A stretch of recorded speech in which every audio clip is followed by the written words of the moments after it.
Damos por iniciada una sesión más del Partido Malvado Mexicano, dirigida por su presidente vitalicio y amado líder, Juan Enrique. Dando la bienvenida esta noche, por fin lluviosa, a nuestros dirigentes. Carlos, buenas noches. ¿Cómo estás, Enrique? David, buenas noches. Y David, ¿qué tal? ¿Qué tal, Juan? ¿Qué onda, Carlos? ¿Cómo estás? Y pues para iniciar esta sesión, creo que por desgracia empezamos con una desgracia. Normalmente siempre tratamos de tocar los temas de la agenda política nacional, pero durante nuestras sesiones y cuando nos toque, no vamos a estar exentos de desgracias, como lo es el ahora derrumbe de un puente en la línea 12 del metro. Con sonido ambiente, incluso para esta ocasión, esta sesión del Partido Malvado Mexicano, el tema de la línea 12 del metro y el trueno, en ese momento que lo mencionas, hasta parece que lo preparamos de esa manera. Híjole, pues digo, si nosotros fuéramos el presidente de la República, podríamos decir que esto le cayó a la oposición como anillo al dedo. Sin embargo, creo que aquí sí tenemos que ser muy cuidadosos y muy responsables con el tema, porque está o estuvo en juego la vida de muchas personas inocentes que pues día a día se desplazan de un lugar a otro para trabajar, para ganarse la vida. Creo que fue una desgracia. Sin embargo, no evita que se tenga que tocar el tema. Por ahí he escuchado a varios personajes de Morena darle la vuelta al tema, argumentando de que ante tal desgracia pues hay que evitarnos cualquier tipo de crítica, de comentario. No, para nada se permitiría vanagloriarnos por la situación en lo absoluto. Es una desgracia. Sin embargo, tampoco se le puede con la mano en la cintura dar la vuelta al asunto, porque sí tuvo una falla administrativa durante muchos años. Sí hubo una negligencia, pues. Entonces sí, cuidadosamente, sin caer en el exceso, pero por supuesto que debe ser ese caso platicado y criticado desde distintos ángulos. Entonces, ya quisiera ver yo, años atrás, estando Morena de oposición, o Andrés Manuel en el partido que en ese momento estuviese militando, ¿qué hubiera hecho si esto hubiese pasado? Volvemos a lo mismo que hemos dicho en todos los capítulos, las sesiones del partido. ¿Qué hubiera hecho? ¿No? Si esto hubiese pasado en alguna obra de un gobierno panista o priista, ¿qué hubiera pasado? ¿Estaría también respetando este momento sin hablar de ello por respeto a las víctimas? No lo creo, la verdad. Digo, al menos empíricamente la historia reciente nos demuestra que esta es la especialidad de la casa: el colgarse de cualquier detalle, justificado o no, para atacar. Es la especialidad de la casa de Morena. Lo hubieran hecho, y creo que de una manera respetuosa y justa, pero también no puede pasar desapercibido en esta ocasión. Pues mira, David, a mí lo que me parece reprobable, lo que me parece una actitud bastante cínica del gobierno, empezando por el presidente, es que salgan, para empezar, Marcelo Ebrard, que salga a decir que él se pone a disposición de las autoridades.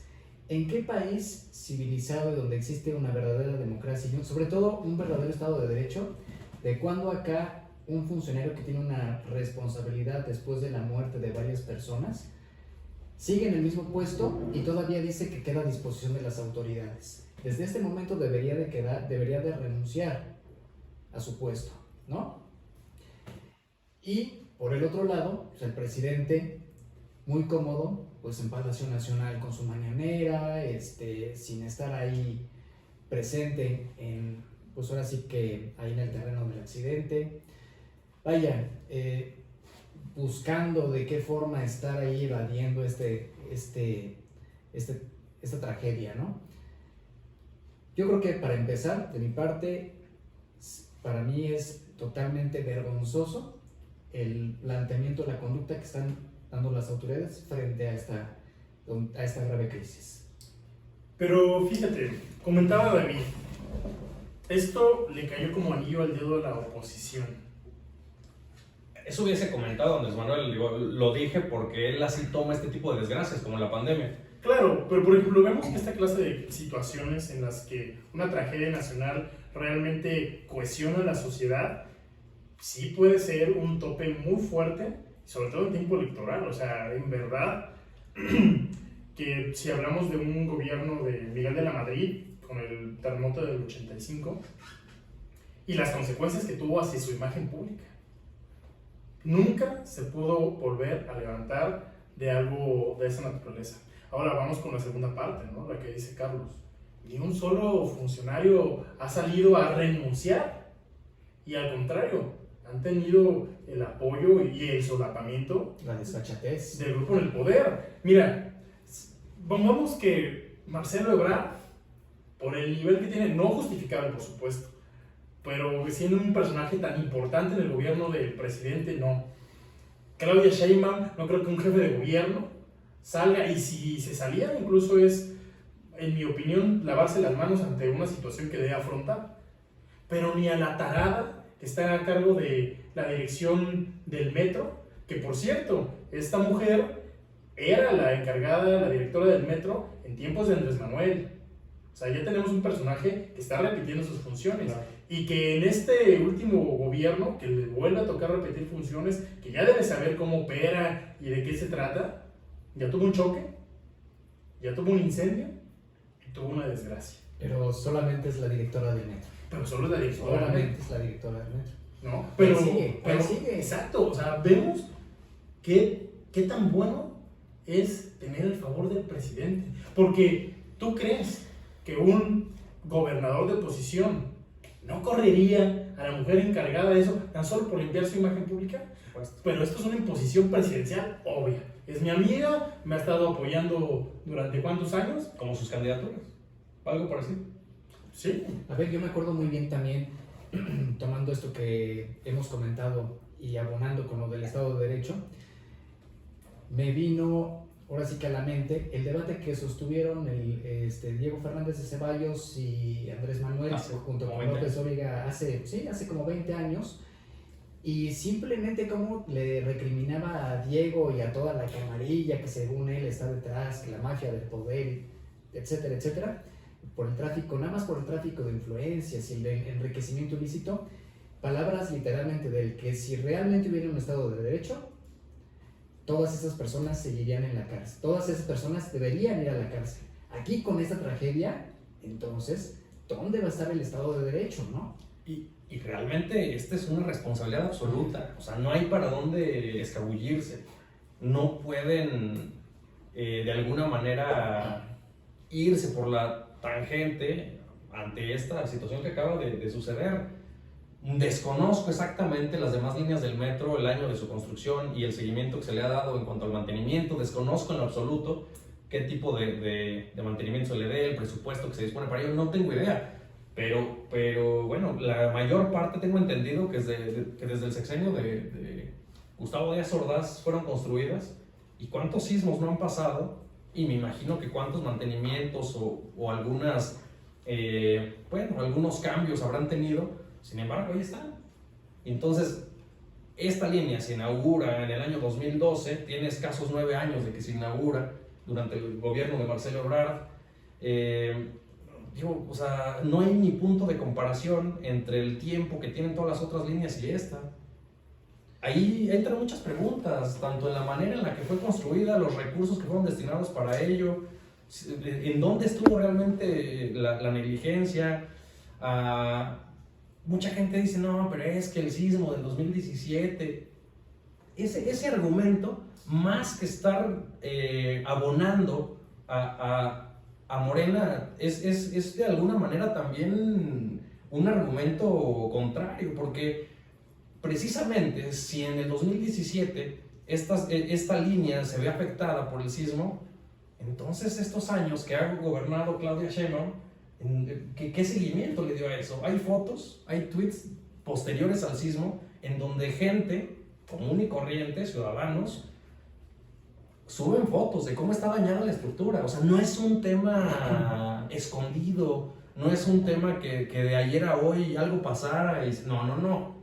Precisamente, si están poniendo de pretexto que el sismo, bueno, el sismo, el desgaste, y 4 años después, durante una administración de Morena, no fueron capaces de darle un seguimiento a esa falla que evidentemente el sismo provocó. Era para que pusieran todavía más cuidado, ¿no crees? Ahora tú comentabas de lo de la que desconoces, lo de la inversión y mantenimiento. Fíjate nada más, investigué un dato interesante, simplemente del 2014, de más o menos los años que tú estás comentando, al 2019, la inversión fue de más de 765 millones de pesos para contener las fallas de origen solamente de la línea 12 del metro.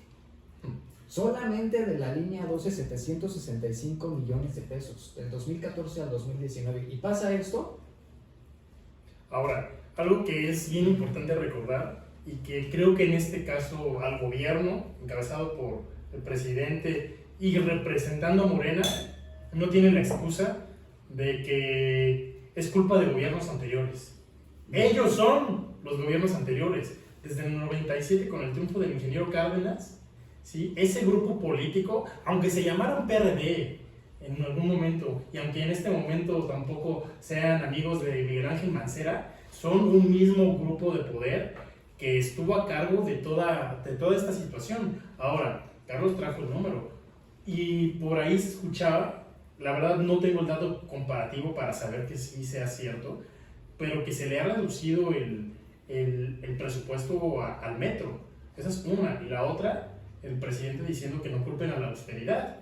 Pero un dato que sí recabé en estos días es que el metro también el año pasado presentó un subejercicio del 40%. O sea, pon tú, sí, le reducen dinero porque está llevando un subejercicio. Y ese dinero que no están utilizando, no lo están ocupando. Digo, para todos los militantes que nos ven, que nos siguen, les recordamos que un subejercicio es parte del presupuesto ya asignado que no se está utilizando. En lo que te lo están pidiendo, claro. Es que por donde se le vea no hay forma de justificar, porque vuelvo a lo mismo, tiene muy poco tiempo de que fue inaugurada, ya llevan más de 3 años, bueno, van más de 4 años del sismo que aparentemente fue lo que detonó esta falla. Bueno, el pretexto, ¿no? El pretexto. Pero bueno, en esos 4 años, casi 3 años gobernados por Morena, en donde ya mencionó Carlos el presupuesto anual que se ha estado aproximadamente destinando para el mantenimiento nada más de esa línea. Y luego, o sea, no hay para dónde se puedan hacer. Y tú mencionas que seguramente también se le redujo presupuesto al metro. Ahí está la consecuencia. Lo mismo pasó con el tema forestal. Se redujo y mira, el país está en llamas en distintos, bueno, irónicamente en todo tipo de situaciones está en llamas. Literal y figurativamente. Es que fíjate que también, lamentablemente, la tragedia, ¿no? Las vidas que se perdieron. Eso es el primer tema. Pero y luego entonces toda esta lana, ¿en qué bolsillos ha estado parando, no? Porque fíjate, no nada más son los gobernantes, no nada más es Andrés Manuel, no nada más es Claudia Sheinbaum, no nada más es el inepto de Marcelo Ebrard, ¿no? Bueno, no tiene nada de inepto, más bien mañoso y ratero, ¿no? Pero a ver, también hay que ver dónde está la responsabilidad también de las empresas que se dedicaron a eso en su momento, ¿no? Como es ICA, que han sido 3 empresas, ICA, Carso y Alstom, ¿sí? Nada más, esas 3 durante el gobierno de Marcelo Ebrard, nada más. Y luego en el 2019 se asignaron 3 contratos únicamente igual para el mantenimiento de esta línea, de la línea 12. Un contrato por 4.300.000 pesos y otros 2 por 148 millones, nada más en el 2019. ¿Y pasa esto? Entonces también hay que ver o hay que revisar quién también de los empresarios infló el precio, quién se está llevando la lana, a dónde fue a parar esta lana que se infló en los bolsillos de los políticos. ¿Por qué Marcelo Ebrard después también, cuando él salió de jefe de gobierno, se fue luego a París? Quién sabe por cuántos meses. Ahora sale hoy en día con mucho cinismo y muy bravucón a decir que el que nada debe, nada teme. Sino ya como secretario, cuando tu amigo ya es el presidente de la República, perdóname Marcelo, pero eres bien maricón, ¿no? Y Aparte, bueno, ¿cuánto se gastó allá en París? Cuando lo amenazaron o se le advirtió que iban a hacer una auditoría precisamente por lo de la línea 12 del metro, y ahora le revienta esto. Entonces, Marcelo, no nada más el metro se descarriló y hubo una tragedia, sino posiblemente también se te descarriló pues tu carrera presidencial por tarado y marica. Aquí haces algo importante y que quiero volver a recordar: el papel de Miguel Ángel Mancera. Si recuerdan, al final del periodo como el jefe de gobierno de Marcelo Ebrard, al entrar Mancera, para la línea 12. Y fueron trabajos de meses. Yo incluso en ese momento recuerdo alguna vez ir a la Ciudad de México y te llevaban algún sistema como tipo combis que les llaman, que tomaban esa línea hasta la línea que fuera funcional. Creo que a partir de Nopalera funcionaba, ¿no? Y tú ves un tramo pues realmente cansado, muy congestionado, muy pesado. Y creo, digo, no soy amigo, nadie me paga, nadie me dice, que la única persona responsable en estos gobiernos de hacer algo por esa línea fue justamente Miguel Ángel Mancera. ¿Y por qué lo menciono? Porque yo sospecho que no van a tardar en agarrarlo como chivo expiatorio. Digo, no lo hemos visto en este momento. Ahora, dentro de todas las... ahorita, ¿verdad? ¿Perdón? Esa es la verdad ahorita. Sí, se encuentra dentro del Congreso. Dentro de las cosas importantes que menciona el presidente, que sí me parece relevante, es la parte de no tratar de sacar raja política, independientemente de que ese sea el sello de la casa, como tú lo mencionabas.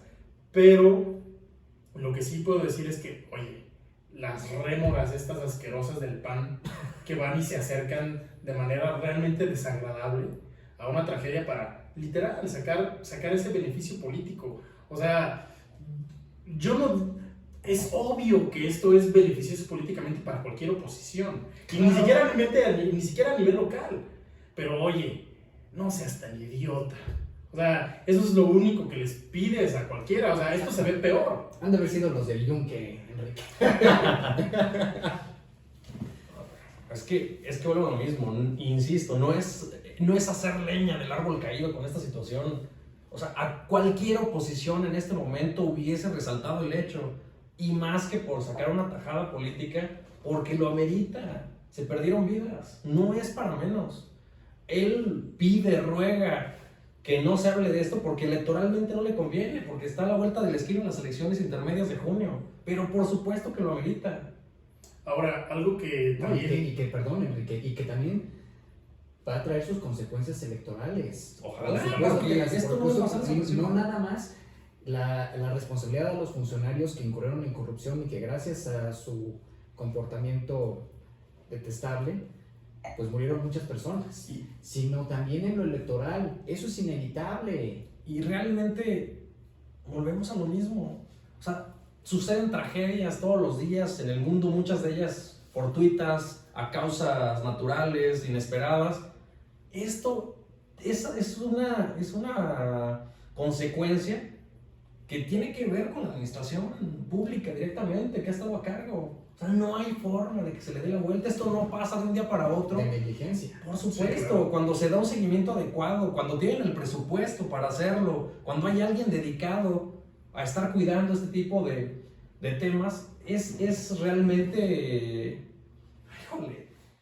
inflexible el tema. No puedes tú en este momento estar aligerando en las consecuencias, la crítica, por supuesto que no. O darle un tinte político, nada meramente.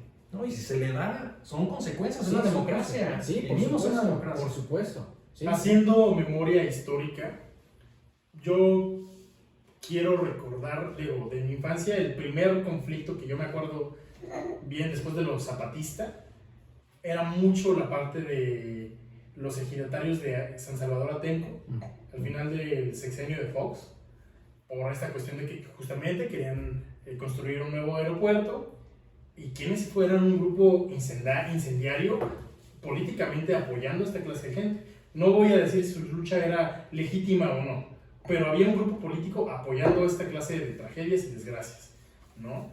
Vemos que en el ejemplo del gobierno de Peña Nieto empieza a erosionarse con el tema de la Casa Blanca, pero lo que lo termina de hundir son los normalistas de Ayotzinapa.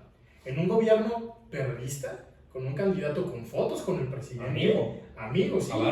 Abarca. ¿Sí? En un estado controlado por el PRD, con otro amigo del presidente. Entonces, que lograron transformar, lograron sacarle tanto jugo, fue el Estado.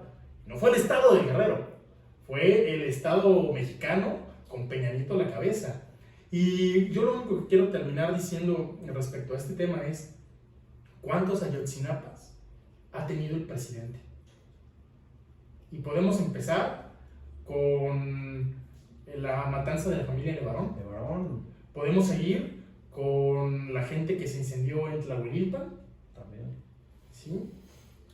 Y estamos ante una más en la capital, donde es muy mediático, donde te duele todos los días ver, ¿no? Todavía podemos decir son casos muy aislados, igual de dolorosos, pero aislados en el sentido de una familia en el norte del país, una comunidad principalmente agrícola, en el estado de, creo que es Hidalgo o Tlaxcala, no recuerdo cuál de estos lados se encuentra esta comunidad Tlahuelilpan, y ahora aquí en la capital. Y vemos cómo realmente la oposición no son iguales que estas personas. Cuando ya había marchas, quemas, y que si bien ahorita vemos el enojo de la gente, estamos viendo esas reacciones literalmente incendiarias. Claro.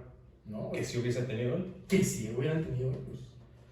Híjole, no, sí, es que en ese tiempo lo vendían. Digo, como la mayoría de la gente que apoya al presidente es gente que no lee por lo regular.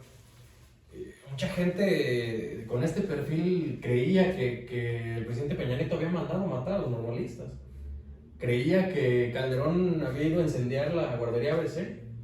Creían que, o sea, es tan ridícula la postura que tomaba la oposición cuando Andrés Manuel encabezaba esta, que a la población, principalmente la que no lee, el mensaje les llegaba de esta manera. Ahorita, como tú lo dices, yo no veo que sea de esa manera. Y qué bueno, porque de alguna manera no todos tienen que funcionar de la misma forma.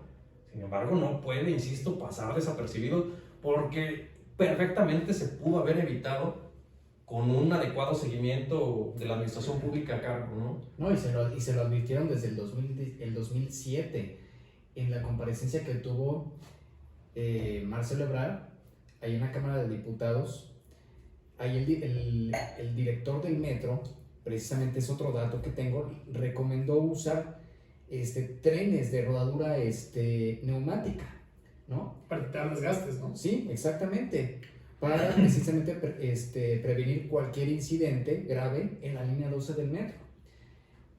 Le dicen eso a Marcelo Ebrard y su reacción es totalmente, como ustedes lo comentan, totalmente incendiaria, orgulloso, sin aceptar razón alguna.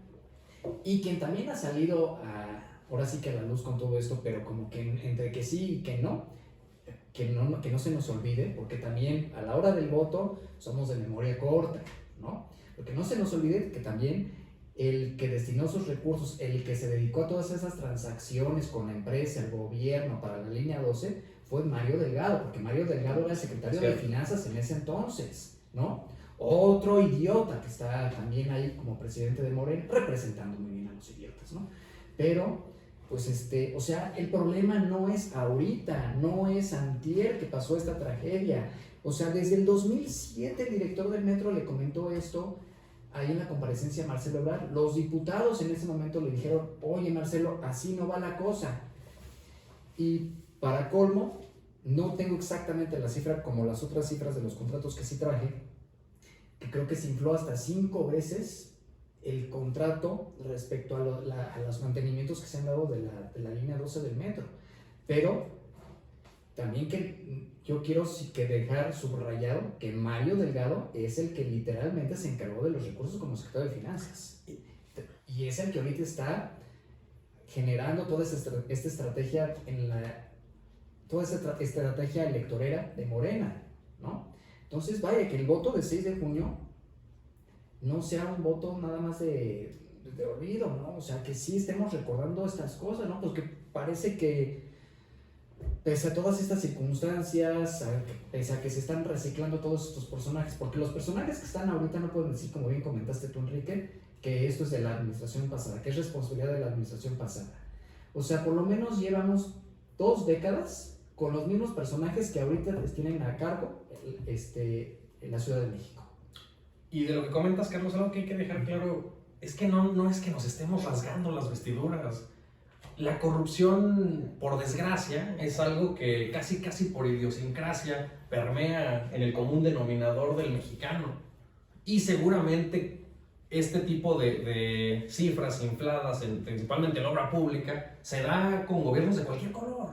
No nos estamos rasgando las vestiduras en ese aspecto. Sin embargo, aquí ya hay vidas de por medio. Y aquí pudieron incluso haber inflado la cifra habiendo hecho un buen trabajo, habiéndole dado un seguimiento adecuado. Entonces nada más eso es para dimensionar lo que pasó. O sea, va más allá de la corrupción. Ya es un tema de negligencia, de indiferencia, y de irresponsabilidad en todos los niveles. Volviendo a la memoria de tiempos mejores, me acuerdo que cuando todavía estaba el sexenio del presidente Peña Nieto, aparecía mucho un meme que decía que corrupción también era decir que estás capacitado para un puesto en el que no lo estás. Y sobre todo lo sacaban mucho, me acuerdo, en los tiempos que el secretario Videgaray fue a tomar riendas de Relaciones Exteriores por su declaración tan triste de decir que iba a aprender, ¿no? Pero estamos viendo que no solo una persona muy incapaz dirige el país, sino que le están siguiendo un grupo de asnos tras de él, ¿no? Y para todo eso, creo que es importante que retomemos toda la conversación, que es el ataque a los organismos autónomos en México, ¿no? Una declaración del presidente el jueves anterior, donde decía: los organismos autónomos no hacen nada de nada en beneficio del pueblo. O sea, y ya estamos hablando de las definiciones de pueblo, ¿no? Cuando parece que el pueblo es él.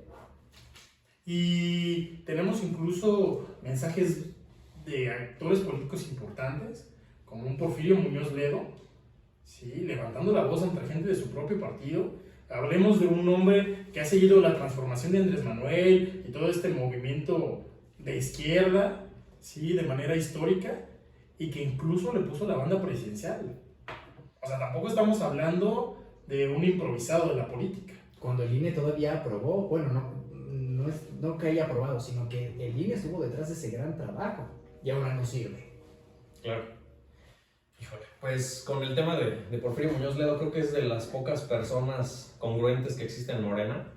No estoy hablando de que sea una persona capaz, no estoy hablando de que sea una persona pues que no tenga cola que le pisen, no estoy hablando de nada extra a lo que acabo de comentar, pero sí de congruencia. Al menos es una persona que se está dando cuenta que a la persona que arropó, que a la persona con la que se alió, pues en este momento está representando intereses que él no vio en su momento. La mafia del poder. Es que, híjole, decía en la semana cuando declara, decía, es que pareciera que los organismos autónomos le estorban. El mismo Muñoz Ledo lo dice. Por ahí dice también que, ¿cómo dice? Bueno, veo a Morena con este tipo de anhelos en vías de convertirse en el partido más corrupto de América Latina. También eso lo dice Porfirio Muñoz Ledo, ¿no? Llama incluso a algunos militantes de Morena afines a él a unirse en un frente para detener a Andrés Manuel en defensa de la Corte y en defensa de los organismos autónomos. Espero que así como Porfirio Muñoz Ledo, haya otras personas también congruentes dentro de sus filas, que yo insisto y yo quisiera creer que las hay, para que no sean cómplices de una situación realmente alarmante. Estaba leyendo en esta semana una entrevista que en la revista Letras Libres le hacen a Roger Bartra. Le preguntan, bueno, ¿cómo ves? O sea, la presidencia de Andrés Manuel, ¿no? Y Roger Bartra directamente dice que es urgente que la gente en estas elecciones emita su voto a favor de la oposición, porque ve en peligro la vida de las instituciones que la verdadera izquierda que hay en México, que él habla que no llega más de 5% en el país, por lastimoso que se escuche, pues siempre persiguió. Esa izquierda con la que él se identifica, pues realmente durante años estuvieron velando por instituciones autónomas que gozaran de un presupuesto para su ejercicio, que eligieran de manera colegiada a sus titulares, que no formaran parte del gobierno. Y ahorita ve cómo está en peligro todas esas instituciones que tanto le costaron al país consolidar, en todos los aspectos.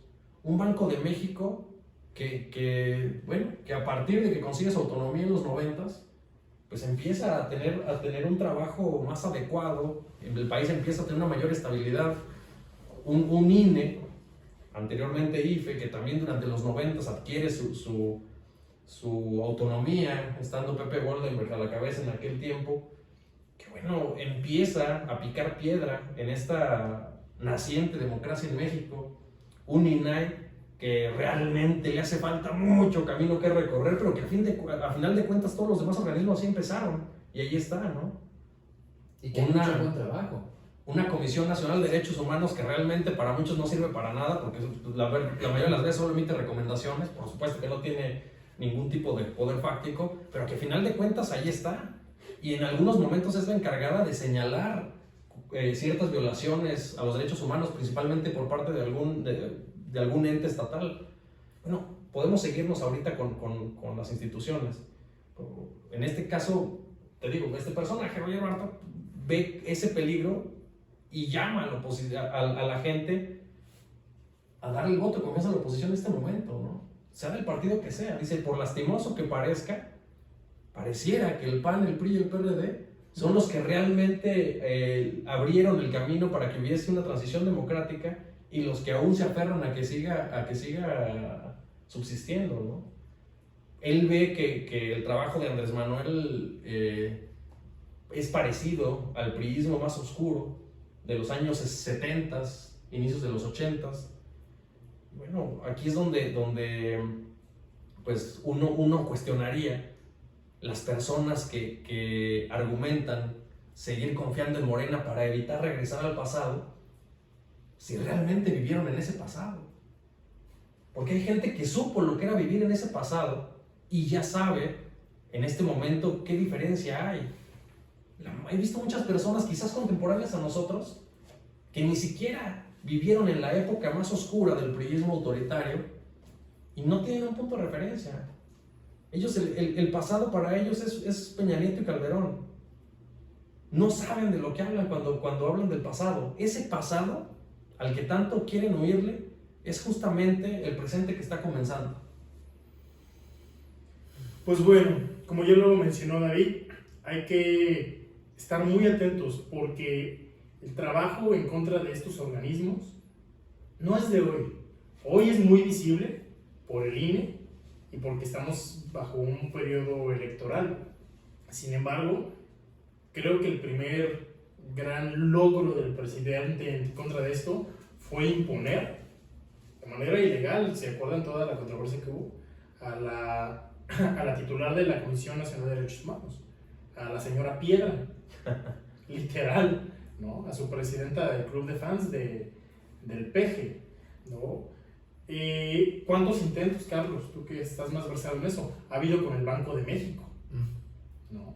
Que incluso en charlas menos formales nos has comentado cómo han influido a que salga capital del país, ¿no? Y ahora, el más visible, el INE. Eso sin mencionar, por ejemplo, que ya metió, siendo un poder, no un organismo autónomo, a gente de su confianza dentro de la Suprema Corte de Justicia, en el Tribunal Electoral e incluso en el INEGI. Es que fíjate que ahora sí que tocando ya este tema, es bastante sensible, es bastante ruidoso y es bastante...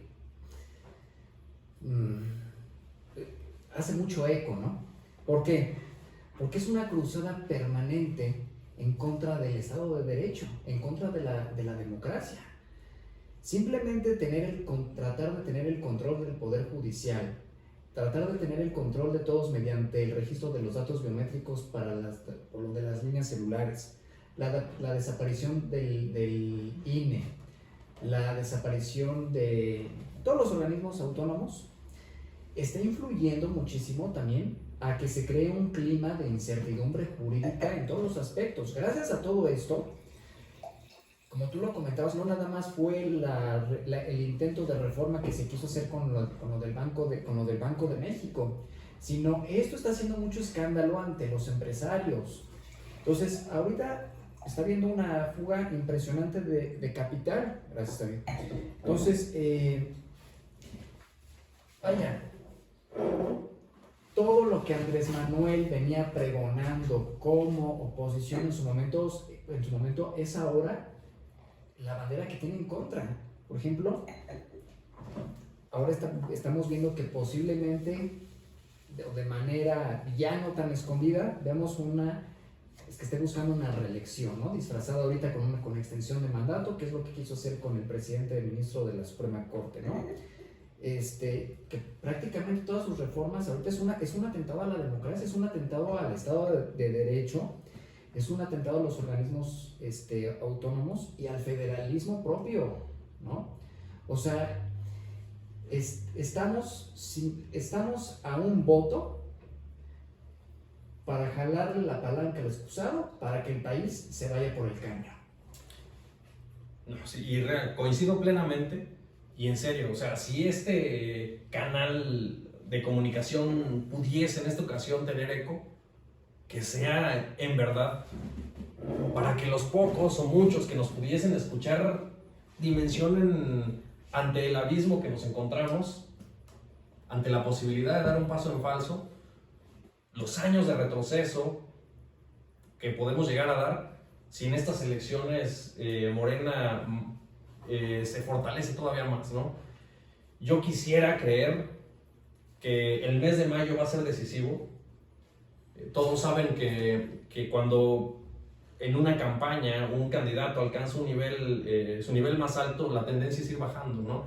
Creo que la mayoría de los candidatos de Morena desde el inicio empezaron, incluso los que tenían amplia ventaja, con un nivel bastante alto, y hemos visto cómo tras ciertas encuestas, aunque las desacredite el presidente en sus mañaneras, cómo ciertas encuestas poco a poco empiezan a coincidir en que hay una debacle de Morena, incluso en los estados donde aparentemente estaba más fortalecido. Entonces, con este tipo de situaciones, el mes de mayo va a ser fundamental para que la gente medite su voto. Morena no se empoderó de la manera que lo ha hecho, nada más por sus militantes.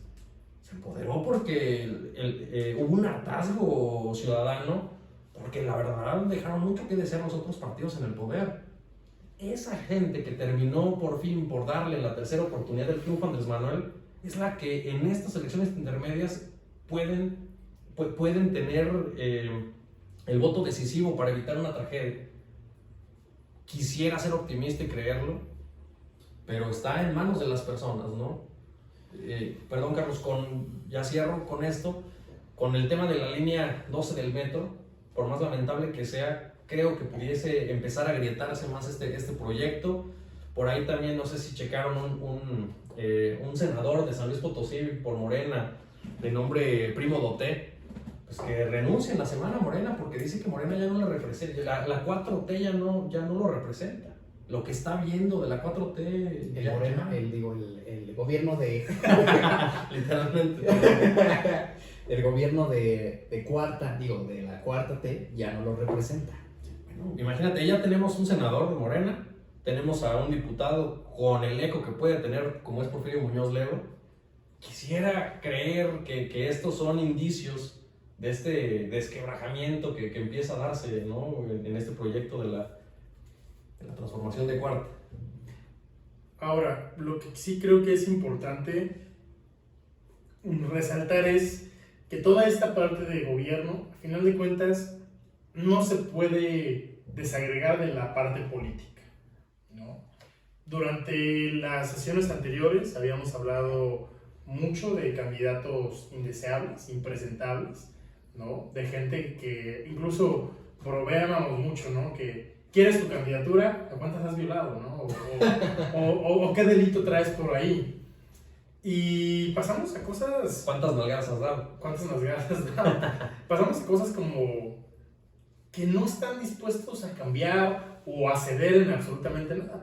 Digo, caso concreto, ¿no? Con Evelyn Salgado, hija de Salgado Macedonio, que estábamos ya hace una semana viendo que había la posibilidad de que fuera candidata y que efectivamente es ella. Y yo solamente quiero comentarles a la militancia y a los simpatizantes un datito. Hoy empezó su campaña a las 11:30 en un evento en Acapulco. Y para antes de su inicio de campaña ya llevaba gastado, bueno, al menos declarado al INE, 1,037,795 pesos de gastos en más de 89 eventos, sin ser candidata. Digo, seguramente Morena ya está curada de espanto y por eso declara. Pero estamos viendo 1 millón a una mujer que no ha sido candidata en 89 eventos. Dices, pues, ¿qué está pasando, no? Oye, ¿qué me dices de su suegro? El historial que se presume de su suegro. Pero espérate, o sea, si nos vamos a cosas escandalosas, podemos empezar. Digo, la señora no tiene experiencia política y lo único que están empujando un poquito es que ha sido presidenta del DIF en el ejercicio de su padre como alcalde. Pero después... Y asistente de un diputado. Y asistente de un diputado en Morelos, creo. No, wow. Si nos vamos con eso, espérate, la siguiente es la encuesta de Morena para definir al candidato de Guerrero, que salió en tiempo récord en un fin de semana, el pasado fin de semana que salió. ¿Qué ejército tendría? No, y espérate, ¿sabes cómo venía el nombre de esta honorable desconocida? O sea, Evelyn Salgado Pineda, abajo, hija de Félix Salgado Macedonio. Increíble. Y quisiera ver además la vitrina metodológica de esa encuesta para ver qué mentiras se aventaron a él, ¿no? Mira, no te preocupes, a lo que podemos saber de manera pública seguramente tiene la misma que las consultas ciudadanas. No, hombre, pues Oye, pero ¿qué me dices, Enrique, de también lo de Saúl Huerta, ahí en Puebla, el famoso que dicen cazadolescentes, para que los cazaba desde hace más de 25 años, su modo superando, y precisamente para estar abusando de ellos sexualmente, ahí tanto en su casa como en su oficina? Como tú dices, entre más escándalo, parece que es una medalla más al general. Y por increíble que parezca, la oposición más grande que tiene Morena en estas elecciones es Morena mismo, ¿no? O sea, todo lo que ha estado sucediendo, que le ha estado cayendo encima al proyecto morenista, ha sido producto de metidas de pata de los mismos candidatos o de sus historiales tenebrosos que esconden, ¿no? Es que acuérdate, acuérdense que ¿quién es el peor enemigo de un idiota? Pues el idiota mismo. Queda muy claro con este tema, ¿verdad? Y por ahí también, digo, otra vez, ¿no? Félix Salgado, cuando ya se va a conocer que su hija es la que va a encabezar la candidatura a la gobernatura de Guerrero, otra vez amenazando a Lorenzo Córdoba, ¿no? Oye, pero... Esta es la última vez que el INE va a organizar unas elecciones. Oye, pero ya no hay nepotismo. Y bueno, y aparte palabras de Salgado Macedonio, se va a chingar al INE. Sí, son sus palabras. Y además estamos viéndolo. Mira, Salgado Macedonio podrá tener su motocicleta y su chamarra de cuero, pero realmente, políticamente, digo, a nivel real de poder, es un donadie. Por supuesto. Pero hablamos de un cavernícola como Ricardo Monreal, intimidando, porque no creo que haya otro adjetivo para ello, diciendo que después de estas elecciones van a reformar al INE, haciendo valer su peso actual o con lo que vengan las elecciones, ¿no? Si no es por desaparecer. Ahora, digo, eso puede decir este sujeto. Por fortuna no tiene mayoría calificada. Alabado sea Satán de que eso no está sucediendo. Pero la pueden tener. Y aquí otra vez en el programa pasado creo que ya no pudimos cerrar con ese tema. Decía Carlos, nos estamos centrando mucho en las gubernaturas. Estamos viendo cómo ya de esas 11 que aparentemente iba a tener ganadas Morena al principio, ya pues muy fácil está teniendo si acaso 8 o 7, ha ido disminuyendo. Decía Carlos, lo importante es dejar un poquito de lado eso y ver la composición del Congreso, cómo va a ser, para evitar precisamente que obtengan esa mayoría calificada. En ese aspecto, digo, insisto, mayo va a ser decisivo, porque hasta el momento, hasta las más optimistas de las encuestas marcan que Morena va a tener la mayoría calificada, y que si llegara a no tenerla, estaría siendo por un pelito, estaría siendo milimétrica. La oposición para PAN, PRI, PRD estaría teniendo aproximadamente un 34% de las curules. Es muy bajo. Estaría por nada evitando que Morena tuviese la mayoría calificada, y con la gran posibilidad de que alguno que otro de esos 34% de los diputados pudiese ser corrompido por Morena para dar un voto decisivo en alguna ocasión. Es un margen que no sería salvación del todo. Creo que mayo tiene que ser determinante para que la oposición al menos aspire y concrete un 40%. Mira David, ahora sí que dejando de centrarnos o de poner todos los dados cargados en la política, si llega a cristalizarse lo que tú estás comentando de que efectivamente gane la mayoría calificada mugrera, pues bueno, no nada más nos vamos, el país se va ahora sí que por el excusado en materia política, nos vamos atrás, cuántos años de retroceso en materia, sí política, pero en materia económica, que ya estamos resintiendo todos los resultados, no nada más de la pandemia, sino de las malas decisiones y todo lo que tú estás comentando, producto del gobierno, ¿no? De Andrés Manuel, o del conato de gobierno que tenemos, ¿no? En materia social, es increíble que también, ¿cuántos años tardó la gente para hartarse del PRI y del PAN? Pues muchos.